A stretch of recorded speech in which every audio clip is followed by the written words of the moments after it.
Jaahas, mitäs tänne kuuluu? Laitapas tuosta valot vielä, niin nähdään jotta. Täällähän on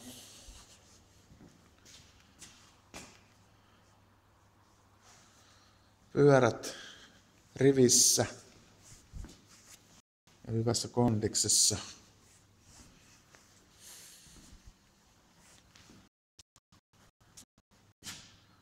Ja se Lemmykin siellä osoittelee, että pitäisi päästä ulospäin jo täältä tallista.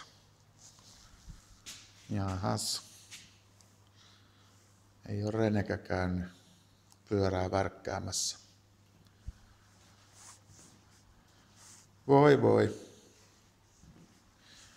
Enää 4 kuukautta niin pääsette laitumelle.